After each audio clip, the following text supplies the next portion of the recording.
In this video, we're going to give you an orientation about her farm, how it came to be, and everything you need to know about her farm. In part 2, we'll talk about some more practical matters, things that might make it more comfortable for you to stay in the village, and things that'll help you prepare for your trip. The first thing you need to know is that on arrival at the airport, you're going to be using a prepaid taxi service to reach our house in Budonilkanta. You'll spend the first night there to rest and recover from travel before leaving for the farm the next day. Your room has everything you need. It's clean, it's comfortable. The beds, linens, towels, meals, and hot showers are all provided. The following day, one of our girls will put you on the local bus for a town called Madhavbesi. That's the nearest town to her farm.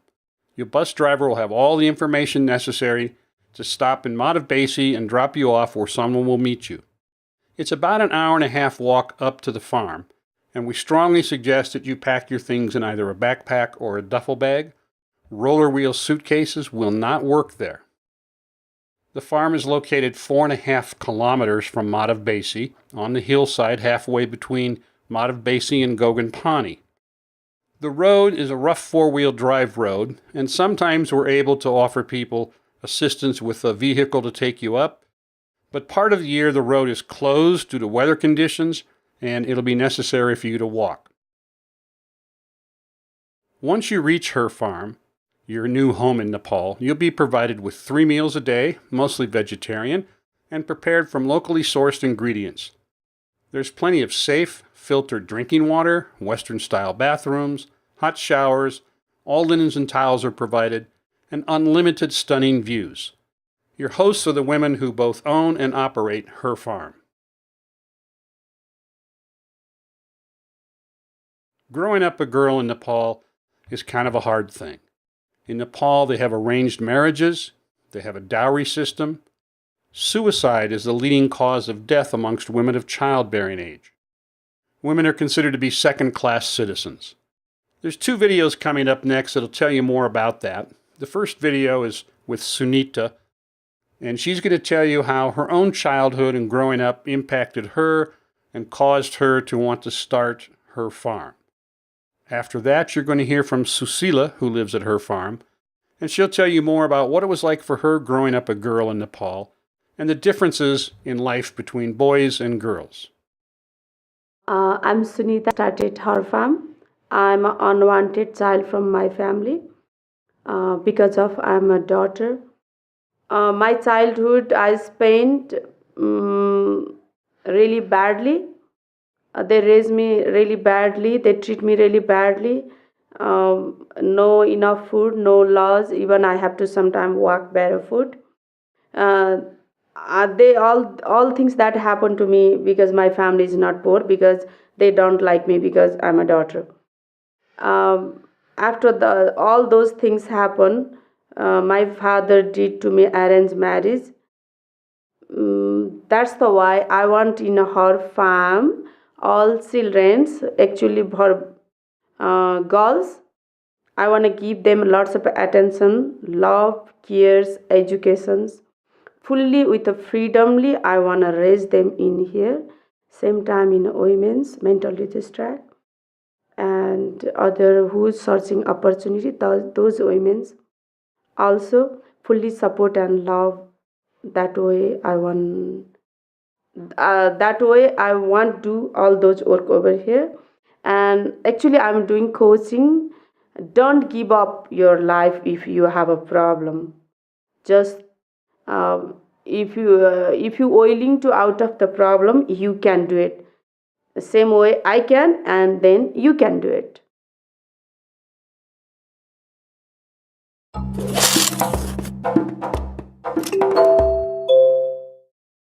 Hi, I'm Gia. I'm here at Her Farm Film Studios with Sushila. We are talking today about her interest in photography, as well as the new program that they're rolling out here for women community correspondents in the local villages. Thanks for talking to me today. Thank you asking me and take time with me. Can you tell me a little bit about what it has been like growing up a girl here in Nepal? In Nepal, especially in a village, growing a girl like the me and my brother, we are like same, not much different age, just 2-3 years different by age, and we always treat. When I was small, we both go to school, and when we come back, my brother don't have to do like inside housework, and I have to work like that way.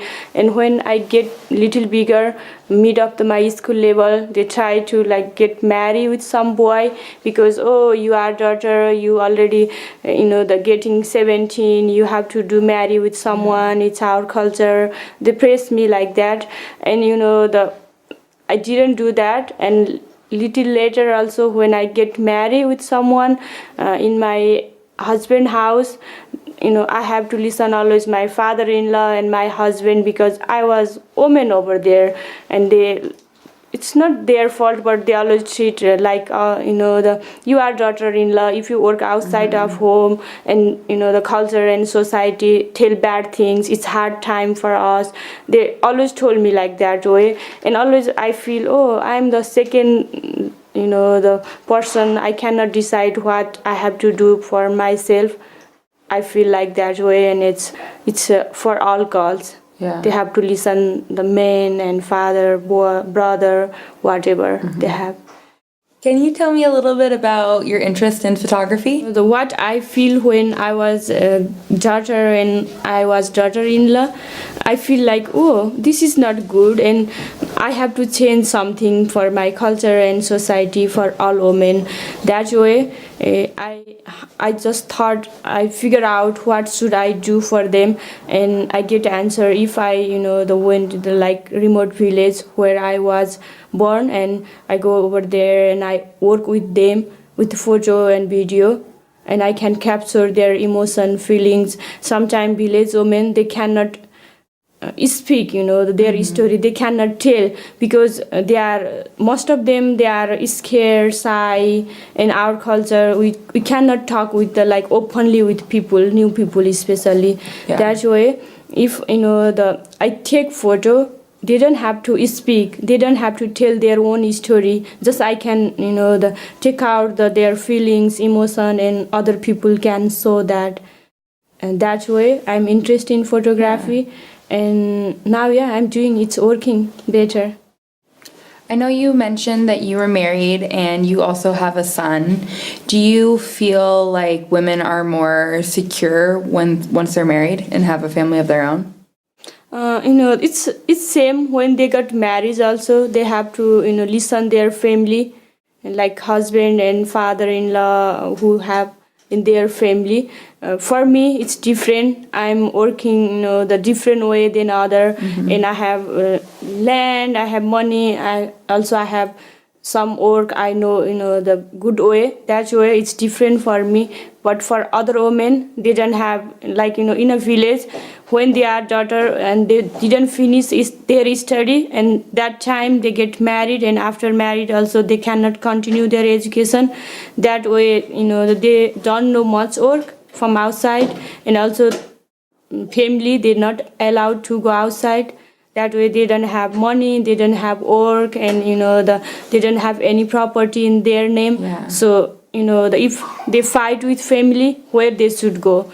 Parents' house always close after marriage, and marriage house also, husband house also, if they didn't listen their family, and where they should go. So it's not like same when they are daughter and same when they are daughter-in-law. Yeah. It's not different.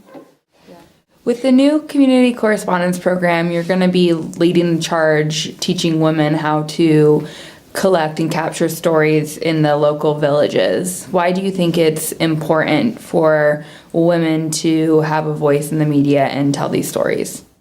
In the media, there are few women reporter, but the mostly all media, it's control running by the men, and the what they publish, they decide, men decide, women cannot decide. That way also we didn't get our own story in media. And the second things, if the female reporter come from city and try to the public our story on the media also, in a village we have traditionally, like our culture is shy and is scared. It's hard to the open with the front of new people, and especially like the camera, video, and recorder and other things. That's why the if women, we we teach them here how to use those things on the media, and they can able to do that, and they can take out one story themselves in good way. That's why more women need to in media. Can you tell me what is in it and what motivates women to want to be part of the community correspondence program? This program first, in a village, it's hard to earn money, and that way, their family allowed to come over here. That they can, when they learn, sometimes they get little money also when they work here, and that way they allowed to come over here, and it's near. So they can come here and they can earn little money, and they can convince their family slowly. And after that, they can, when they can handle totally all these things, and that they feel themselves powerful, strong, and that way, and they get strong, and slowly for the other people also. That they have to change their opinion. They have to think about it. Women also can do something. Why we didn't think about it? And when the village women carry camera on their hand and around the village, and that time people should think, women also can do something. We have to think differently about them. That's why our program will work. Thank you for joining me today and talking to me about kind of your perspective of being a woman in Nepal and some of the challenges you face living here and coming from a village. I learned a lot, and I think what you're doing with the community correspondence is really amazing and kind of taking a step forward to try to empower women and change the news perspective on women being storytellers here. Thank you for giving time me and talking about the women empowerment program. Especially the in end, I want to say everybody have the culture and society things, and there is good thing also and bad thing also. When I was small, I just the feel why people does with this me, and do research and other things. I find out everybody have the good things and bad things, and we have to change it. That's why we starting the first powerful ourselves, find out the destination, and that way we're trying to help other women also. And thank you. That was Cecilia talking about her experience growing up a girl in Nepal. She also touched some on our Her Farm Film studio, and we'll talk more about that in just a minute. Let's switch gears now and go to your role as a volunteer. Well, your number one job is to have fun with the people at Her Farm. It's the people there that you're volunteering with. The women of Her Farm are the project you're working on. Now, we do a variety of work there, such as tutoring children, helping the women improve their English. We have farming. We have lots of farming. We also have a world-class photo, film, and podcasting studio. And if you have those skills, you can teach any of those things. If you want to learn some of those skills, some of the women at the farm, like Cecilia, would be happy to teach you. We also have several computers at the farm, mostly Macs, and you can teach a variety of programs and software to women in the village, to the girls at the farm. People are always anxious to learn new things. Right here in this photograph, you see a volunteer from Australia teaching a couple of the girls how to use Photoshop. Every morning we have classes to assist the children with their homework. You'll go down to this little schoolhouse we have, and the kids all gather down there at 7 o'clock in the morning with their homework. And one of your roles as a volunteer is to help them with that homework, help them understand their lessons, help them to improve the English. And sometimes in the evening, we'll have adults from the village come, and they also want to learn English. Fun with the children is the best exercise you can do. And the women as well. They all love to sing and dance. The children love to play new games. In this photograph, you see a volunteer who was there conducting an acting class, helping the children to learn to open themselves up and express their emotions, express themselves, and be creative. The women love to sing and dance. They love to do yoga, And don't be afraid to help them in the kitchen either, and learn some Nepali cooking while you're there and at it. You can go to the local school and assist there and help out with the teachers. If you do that, be careful to be very respectful of the teachers and don't correct them on anything in front of the students. You know, English is not their first language, and they're probably going to make some mistakes. But we want to be careful not to let on to the students that the teachers made any mistakes, or the students may lose respect for the teachers. I want you to pay careful attention to this next slide coming up. It's really, really important, and it's the real essence of what it means to be a volunteer at her farm. This next slide, I think, is the most important slide in this whole orientation, and so I'm going to ask that you pay particular attention to it. How to be the best volunteer ever.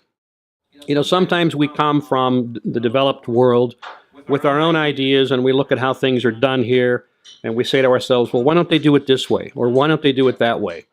But not long ago, there was a volunteer having a conversation with a local school principal out in our village. And in that conversation, she asked the principal what he thought about the volunteers at the school and the things they were trying to do at the school. And he thought about that for a moment, and then he said, you know, I'm not really sure. I've never been outside of Nepal. I don't know what these changes would look like. I really don't understand what things are like in your country and in your world. And that's a critical point for you to understand as a volunteer. It's so easy to come here and see how things are being done and think to yourself, well, they should just change this, or they should just change that. But when there's no context for that change, when there's no frame of reference, when you're talking to people who have never seen the world outside of Nepal, it's very difficult to convince them that change is going to be better for them. In fact, I'll go a step further with that. In my 12 years of working here, one thing I can tell you is that the risk tolerance among poor people is very, very low. What I mean by that is people here have done things the same way for a long, long time. They may not produce optimum results, but they know that they can expect a certain result, and that certain result is within their financial safety zone. If we ask people, for example, in the village to change their farm practices, for the people that live in the village, how they farm is a matter of do they eat today or do they not eat today. So if I come along from the developed world and say, well, you should plant this instead of planting that, and you would yield more crops. If they've never seen that done, if they've never seen that planting take place, and they've never seen anyone get more crops that way, they're going to be shy, and they're going to be nervous, and they're going to be afraid of change. After all, what they plant is what they're going to eat. And if they change their crops or they change their method of farming, their fear is they're not going to eat. And they don't have a safety net for that. They don't have any way to recover from a failed crop.